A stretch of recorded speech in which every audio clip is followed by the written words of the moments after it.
Hello mga person! Nandito na naman si Mami Nika nyo. So for today's video, this is the part 2 ng aming pamimili ng school supplies ng mga Junakis. Nandito kami sa SM Calamba. Pagbungad pa nga sa amin dito sa may second floor ng department store ay bumungad agad sa amin yung nagugustuhan nilang bag. Unang kita pa lamang ay talagang nagustuhan na nila itong bag na ito at lalo na itong binuksan pa yung mga loob at napakaraming compartments. At talaga namang napakaganda ng quality nito, no? At syempre, maganda din ang presyo. Heto na nga at ayaw na nga ring bitawan ng Ate Angel nyo dahil gustong gusto na nga daw niya. Sabi ko nga kung gusto mo yan, di iyan na lang. Gustuhan ko na nga rin kasi dahil marami siyang compartments at mini pockets at napakatibay pa kahit masakit ito sa budget. At heto naman daw nga ang nagustuhan ng Ate Chelsea nyo. Ang ganda nga naman ng kulay at quality din itong bag na ito. Ito nga ang una talagang nadampot ng Ate Chelsea nyo, ngunit nung makita niya na meron katulad kay Ate Angel niya na halos hawig na nga, na medyo maliit doon, ay yun na nga lang ang nagustuhan. At ayan nga yun ang una naming kulay na nakuha. Alam nyo naman mahilig tayo sa pink. Pero dahil nga ang hilig nga ng Ate Angel nyo, dahil mga members na nga daw sila ngayon ng Esprikitik, ay ayun, papapalitan daw ang kulay at gusto nga ay kulay beige. Para daw aesthetic na aesthetic tingnan. Ang ganda nga ng quality ng bag nito kahit daw masulatan ito, punasan mo lang daw ng may tubig ay mabubura.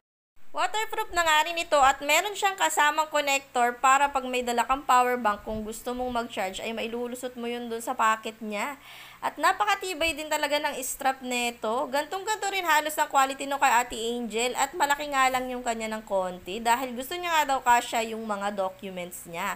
At heto na nga ang napiling kulay ng Ate Chelsea nyo. Kulay beige ba ang tawag dyan? Basta member daw sila ng Esprikitik kaya gusto nila yan. Bago nga magbago ang isip ko dahil napakamamahal nga nung napili nilang bag ay talaga naman dumiretso na agad kami dito sa Mang Medyasan. Anyway, kahit naman nga mamahalin yung mga yun ay sulit naman talaga dahil magagamit talaga nila yun maraming taon pa.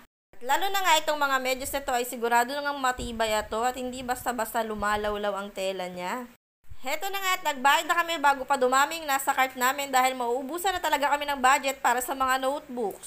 Sila na nga ang hinahayaan kung magbayad sa cashier para matuto na rin talaga sila sa sarili nilang mga buhay-buhay. Awa ng Diyos ay kahit papano ay may sukli pa rin kami. At heto na nga at nagtingin-tingin nga rin pala kami ng sapatos ni Ate Angel nyo. Nakalimutan na nga namin dahil wala nga siyang size doon sa Rusty Lopez kanina sa iMall. Rusty Lopez nga kasi yung binibili talaga ng Ate Angel nyo taon-taon dahil nga matibay yun. Kasi Diyos ko yung paa na ito talaga namang sad-sad kung maglakad talaga namang kailangan dito ay sapatos na bakal. Wala na nga siyang ibang mapili, kaya naman pagdaan namin dito sa may Parisian ay meron palang mga black shoes na magaganda dito. Naka-jackpot nga kami dahil mas mura nga iyon kumpara doon sa mga brand na tinitingnan niya kanina. Uy, binayaran namin yung sapatos hindi ko lang na video. At eto namang daddy jersey nyo ay talaga namang hanggang dito sa SMMA Camarines. Inantay lang namin matapos makipagmarites ang daddy jersey nyo at pumunta na agad kami dito sa National Bookstore upang magtingin-tingin din ng mga notebook. At baka nga may magustuhan silang mga designs ng notebook dito. Talaga namang magaganda at quality nga ang mga notebook dito sa National Bookstore. Ngunit hindi nga kami dito bumili ng notebook. Sabi nga nila ay magtingin-tingin pa daw kami sa iba. Ang mga binili lang namin dito ay mga gusto nilang tatak ng ballpen dahil pang matagalan niya rin ang mga iyon.